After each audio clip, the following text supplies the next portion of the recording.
오늘 생명의 말씀은 마가복음 8장 31절에서 33절입니다. 인자가 많은 고난을 받고 장로들과 대제사장들과 서기관들에게 버림받아 죽임을 당하고 사흘 만에 살아나야 할 것을 비로소 그들에게 가르치시되 드러내놓고 이 말씀을 하시니 베드로가 예수를 붙들고 항변하매 예수께서 돌이키사 제자들을 보시며 베드로를 꾸짖어 이르시되 사탄아 내 뒤로 물러가라. 내가 하나님의 일을 생각지 아니하고 도리어 사람의 일을 생각하는도다 하시고. 아멘. 사랑하는 성도님, 또 이 평일의 시간을 살아가는 이 월요일, 우리가 처음 만나는 존재가, 우리가 처음 만나는 분이 하나님임을 감사하기 바랍니다. 그리고 우리의 한 주가 하나님의 말씀으로 시작함을 감사하기 바랍니다. 그리고 또한 시작이 하나님이었던 것처럼 우리 삶의 결과도, 우리 삶의 마침표도, 우리 삶의 이야기도 하나님께서 책임진다는 것을 믿으시기 바랍니다.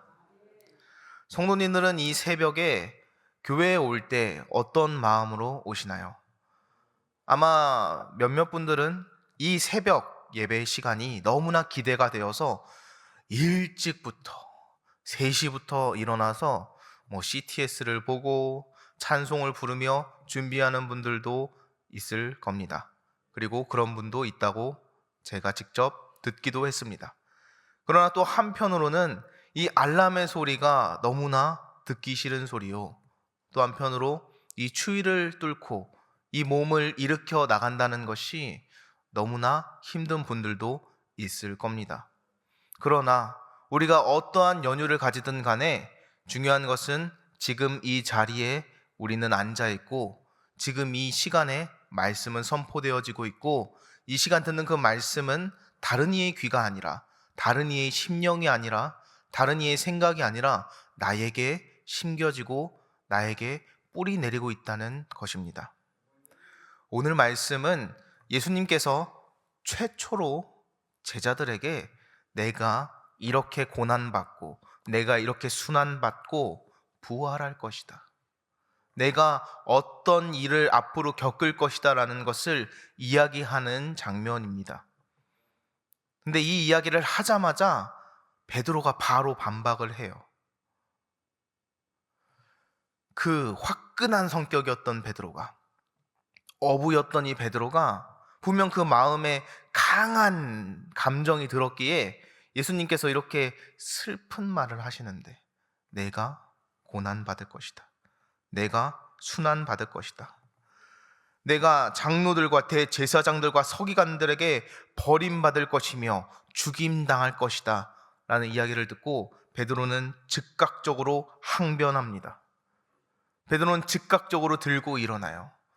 누구보다도 예수님의 가장 곁에서 예수님을 바라보고, 바로 이 본문 말씀 이전에 4,000명을 살리신 기적도 함께 보았던 이 베드로, 그리고 그 이후에 눈먼 자의 눈도 뜨게 했던 그 기적을 보았던 이 베드로, 예수님과 항상 함께하며 예수님의 모든 것들을 곁에서 보았던 그 베드로가 왜 이 예수님께서 말씀하시는 고난과 순환 그리고 부활의 이야기를 반박하였을까요?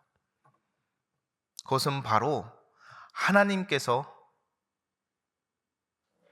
베드로와 예수님의 가장 큰 차이점 안에 계셨기 때문입니다.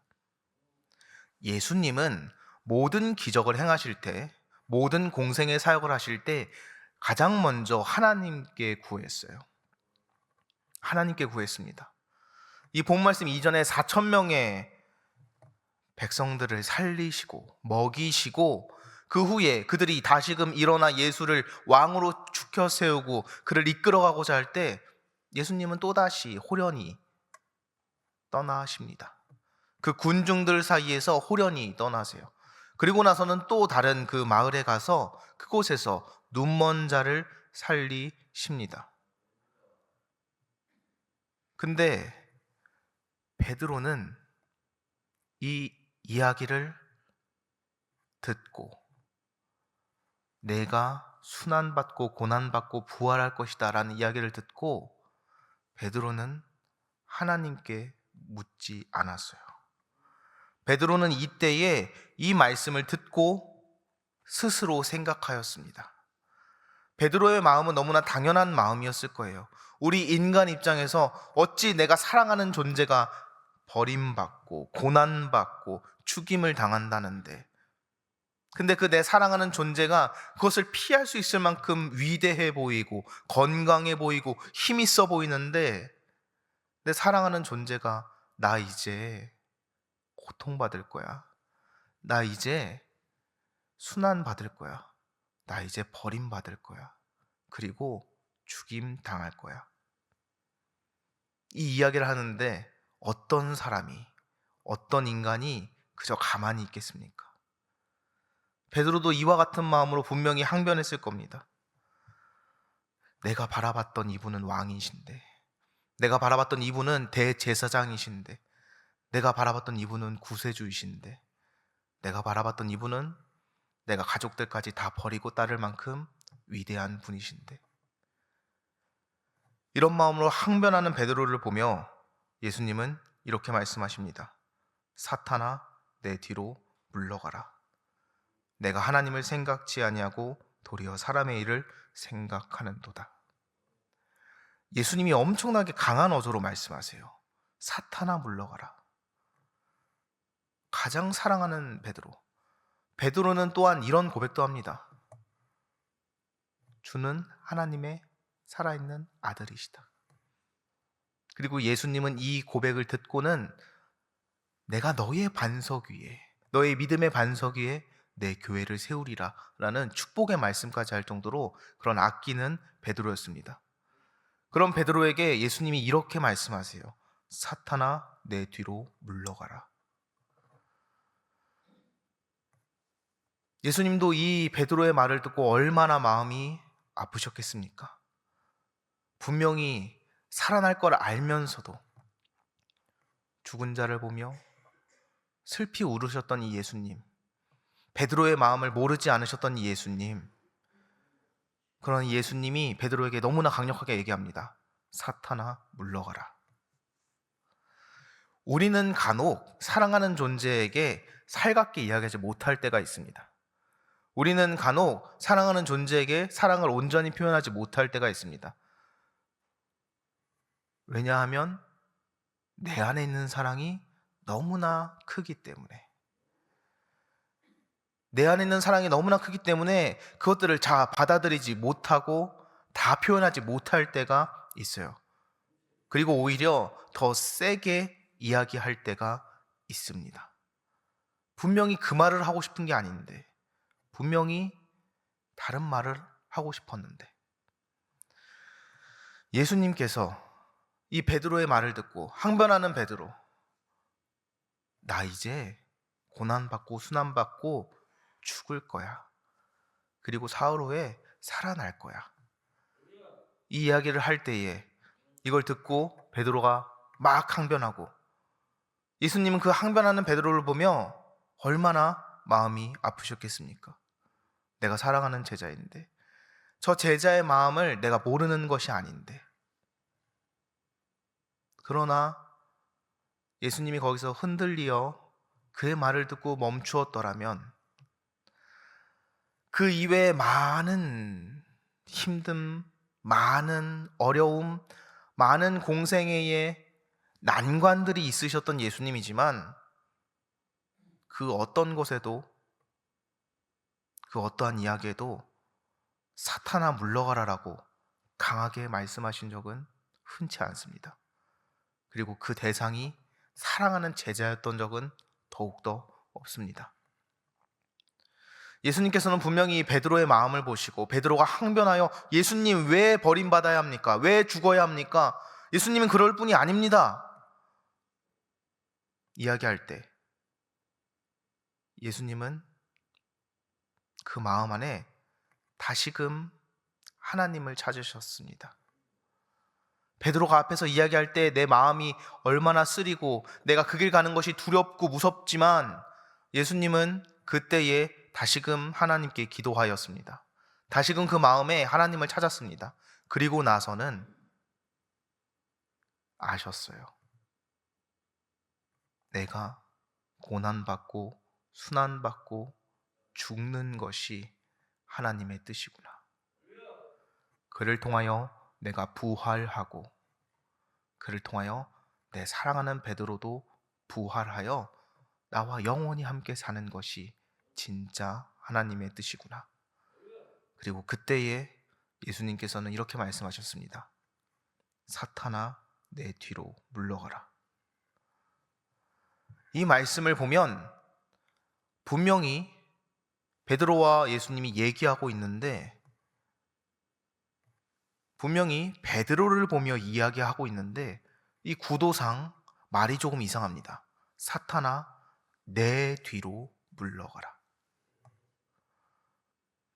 예수님은 베드로가 인간의 말을, 하나님의 뜻과 다른 말을 하는 것을 꾸짖으시고 혼내시는 것이 아니라 그의 마음이 너무나 안타깝지만, 그의 마음이 너무나 아련하지만 그 일이 하나님의 뜻과 다르다는 것을 아시고 말씀하신 겁니다. 사탄아, 내 뒤로 물러가라. 사탄이 하는 그 어떤 일도 하나님보다 앞설 수 없다는 것을, 그리고 베드로에게 잘못을, 너를 꾸짖는 것이 아니라 그 안에 있는 하나님과 다른 생각을 내 뒤로 돌리셨습니다. 예수님은 이런 분이에요. 우리 사랑하는 성도님들께서 어떠한 삶을 살아오셨든지 간에, 어떠한 선택을 하셨든지 간에 간혹가다 그것이 내 마음에 너무나 아련하고 아파서 너무 사랑하는 존재라서 내가 혹여나 잘못된 선택을 했을 때도 하나님께서는 이렇게 하기를 원하십니다. 나에게 기도하고 돌아와라. 그리하면 너의 잘못을 내 뒤로 숨길 것이다. 너가 걸어왔던 그 길의 모든 결과들을, 너가 살아왔던 삶의 여정들을, 그의 흑역사와 흠잡을 점들을 내 뒤로 숨길 것이다. 그리고 나서 이 말씀을 한 후에 다시금 베드로는 예수님과 함께 잘 동행하며 잘 살아갑니다. 이 말씀을 보면 우리는 생각할 수 있습니다. 우리 삶에 참 도전들과 고민들이 많았다. 그러면 그 안에서 분명히 나는 진짜 잘한다고 생각했는데, 나는 사랑하는 것을, 나는 참 좋은 것을 선택한다고 노력했는데 그것들이 좋지 못한 결과로 돌아올 때가 있습니다. 내 사랑하는 자녀를 너무나 아껴서 그에게 교회에 다니라고, 하나님 믿으라고 했는데 오히려 내 자녀는 교회를 싫어하고 교회에 관심 없고 교회를 따르지 않을 때, 또 한편으로 내 사랑하는 남편, 내 사랑하는 아내에게 너무나 교회 다니는 것이 좋기에 계속 이야기했지만 그가 듣지 않고 있을 때에, 그래서 나는 더 교회 와서 기도했는데 하는 이야기라고는 왜 자꾸 교회만 가? 그러면서 나의 기도 생활과 나의 이 신앙 생활을 더욱더 갉아먹고 있을 때에 우리는 한 번씩 고민하고 흔들렸을 겁니다. 그리고 또한 그때에 몇 번은 이 교회를 저버렸던 적도 있을 겁니다. 그러나 하나님께서는 그 모든 것들을 보며 우리를 막 꾸짖지 않으세요. 이 말씀에 베드로야, 너가 잘못했다, 너의 생각은, 너의 마음은 하나님의 뜻과 다르다라고 꾸짖는 것이 아니라 그 마음의 부족함을 아시고, 우리의 부족한 지식, 우리의 부족한 지혜, 우리의 부족한 삶의 경험을 아시고 그 안에 잘못된 것을 꼭 꼬집어 예수님의 뒤로 보내십니다. 사탄아, 내 뒤로 물러가라. 사랑하는 성도님, 예수님께서는 우리의 삶의 전부를 사랑하십니다. 그리고 우리 삶의 전부를 우리와 함께 하셨어요.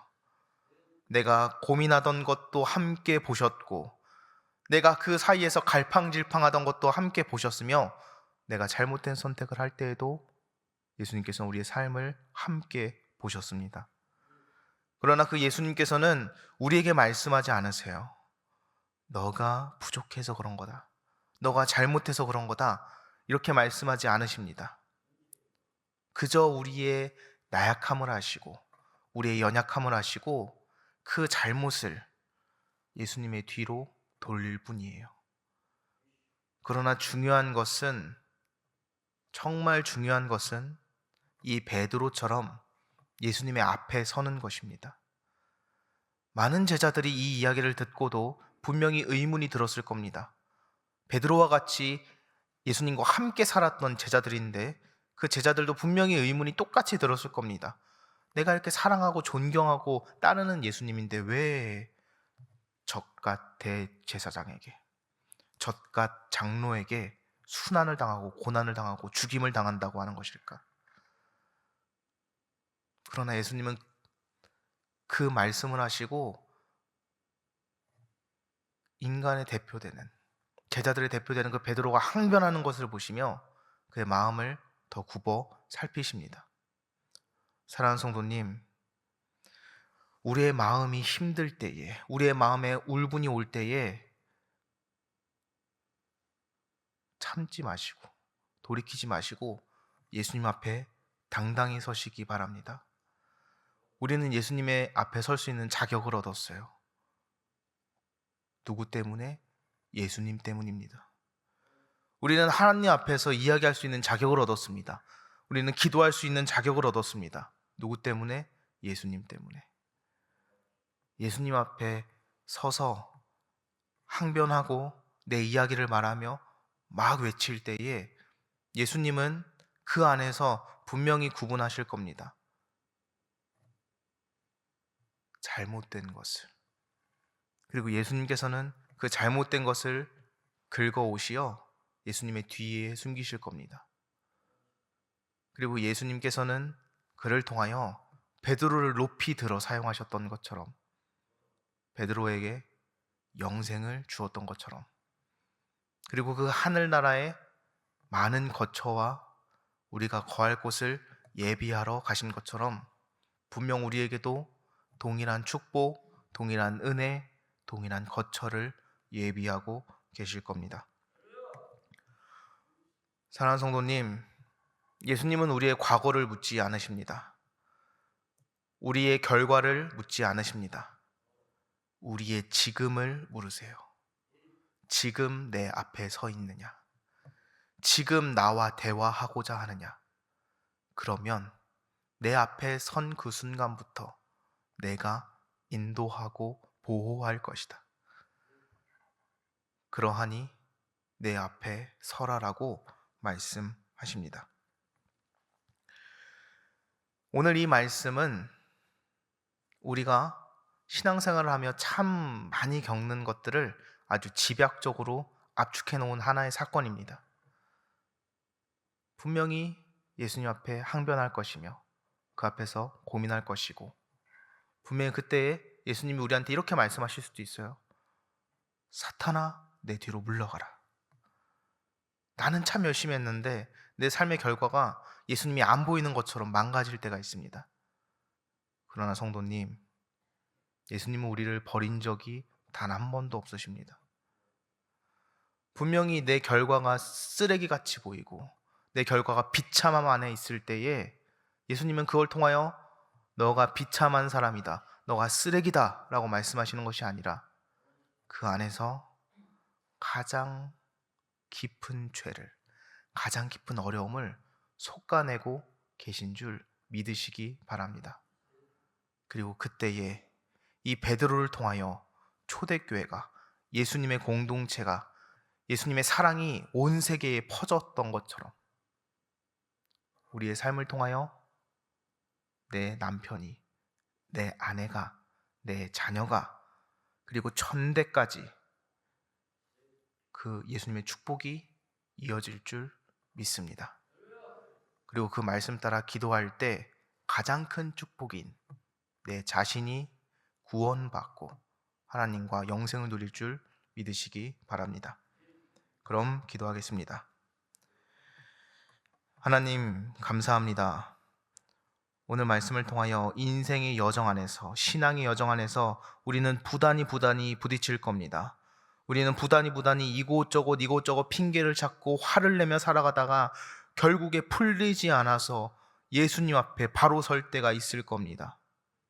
그러나 그때에 예수님께서는 분명히 우리를 바라보시며 말씀하실 겁니다. 우리의 잘못된 것을 솎아내실 것이며, 우리의 나약한 부분을 솎아내실 것이며, 그것들을 예수님의 뒤로 둘 것이며, 그때에 우리가 바라볼 것은 오로지 예수님 뿐입니다. 영광 뿐입니다. 영생 뿐입니다. 그것을 알고 이 말씀을 받들고 나아가오니, 주님, 이 말씀에 나오는 베드로처럼 예수님을 너무나 사랑하게 하시고 예수님 앞에 서게 하시며 우리의 마음을 예수님 앞에 보이게 하사 그를 통하여 인도하심과 보호하심과 이끄심을 맛보는 우리 되게 하여 주옵소서. 감사합니다. 살아계신 예수님의 이름으로 기도드렸습니다. 아멘.